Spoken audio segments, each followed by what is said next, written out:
Ito na po mga kapromdi yung ating ginataang kamansi. Ayan po. Mamantika. At itong partner natin, paksiw na dilat.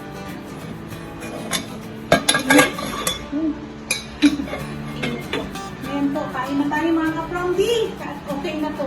Po mga kapromdi, hello po mga kapromdi. Magandang araw sa lahat. Ngayong araw magluluto po tayo ng ginataang kamansi mga kapromdi. So ito yung tsura ng kamansi. Para siyang maliit na langka mga kapromdi. At hahaluan po natin ito ng labahita na tuyo. Tuyong labahita. So aside sa gataan, pwede rin itong sabawan. At hahaluan po ng karne. Tara na po mga kapromdi, magluto na po tayo. Mga kapromdi, magbabalat po tayo nitong kamansi. Matigas lang to balatan. Pero, yan. Madali lang naman siya. Ayan po, manipis lang siya. Nakita ka agad yung buto niya.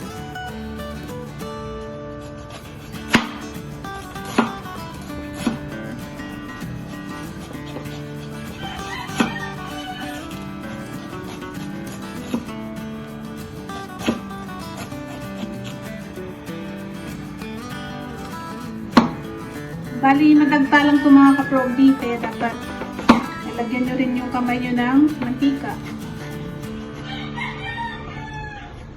Pero mas madagta naman yung langka kaysa dito.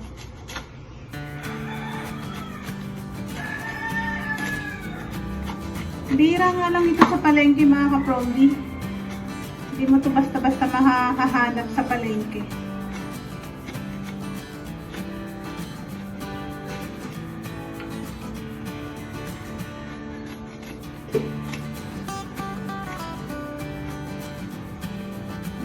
So, bababad lang natin ito sa tubig para hindi umitim.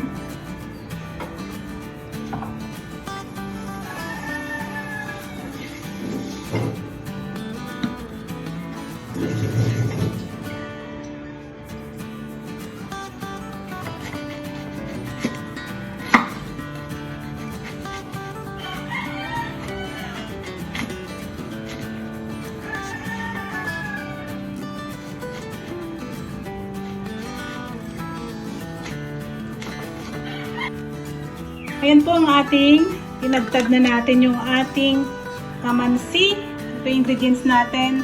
Gata, syempre may gata tayo dito. Sibuyas, labahita, itong takway. Lagyan natin ng takway mga kapromdi. Ito yung ugat ng gabi. At saluyot. So ito po talaga ay 100% na lutong probinsya. Wow! Ilagay natin yung ating kamansi mga kapromdi. Paghalu-haluin lang natin.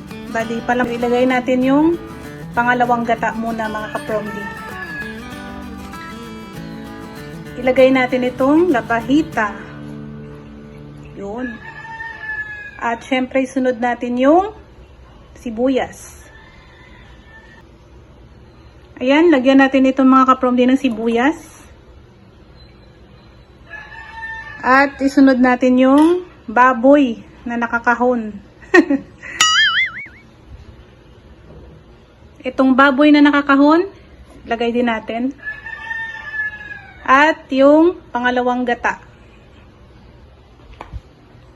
Bali ito, ilagay din natin ito mga kapromdi. Okay, halo natin. So, yung magpapalambot sa ating kamansi. Yan lang po, mga simpleng luto lang yung ating lulutuin mga kapromdi. Pero, pakasarap nito. At, syempre, magpapartneran natin ito ng paksiw na isda. Sold na yan sa akin mga kapromdi.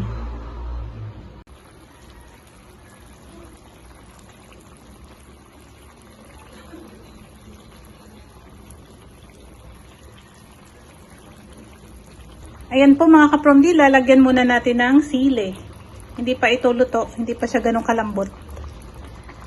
para umanghang na yung kanyang lasa. Ilagay natin yung takway. Hayaan lang natin yan lumambot. Madulas itong ating ulam mga kapromdi. Good for digestion.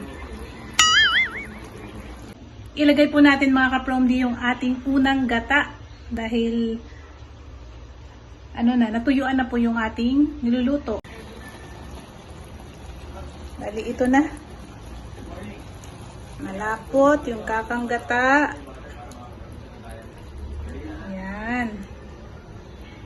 Ang bango ng mga kapromdi dahil nilagyan ko po ito ng konting ginamos or yung bagoong na galing probinsya. Tapos medyo maanghang. Sarap. Ito naman yung ating sinalang na isdang dilat. Pinapaksiw ko pa.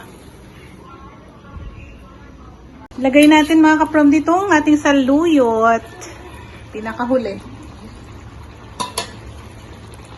Ayan. So medyo piniga ko po yung saluyot para mabilis maluto at lumambot. Yan ang ating ginataang kamansi. So, parang ang kasi nang binili kong kamansi mga kapromdi. Hindi pa siya magulang. So, ang lambot po ng kanyang buto. Yan. Halu-haluin lang. Very very healthy kasi merong saluyot. Takpan natin. Ito na po mga kapromdi yung ating ginataang kamansi. Ayan po. Mamuntika. At ito ang partner natin. Paksiw na.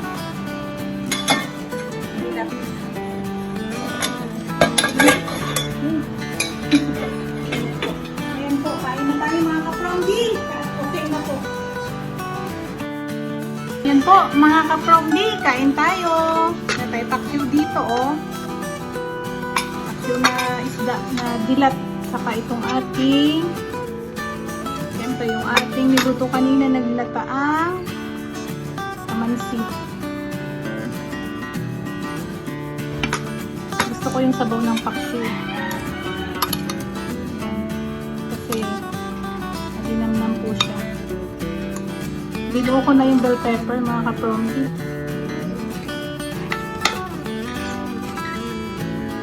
Na. Kain tayo.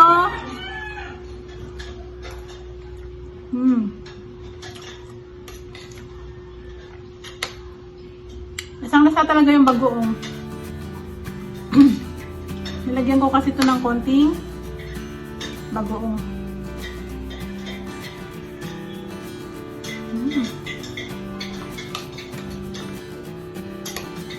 Sarap talaga sa kanin.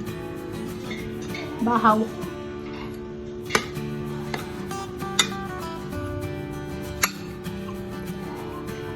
At itong ating paksiw na isda.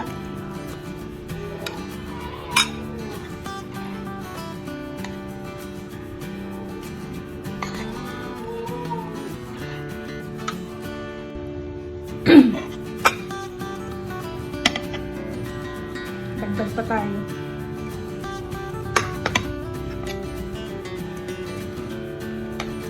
So, pag may tayo magkarni-karni ngayon mga kapromdi dahil may paparating na okasyon.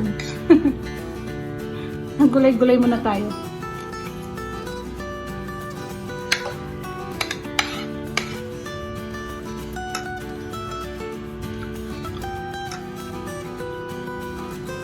Kapromdi, maraming salamat sa panonood. Ingat po kayo palagi. Bye-bye!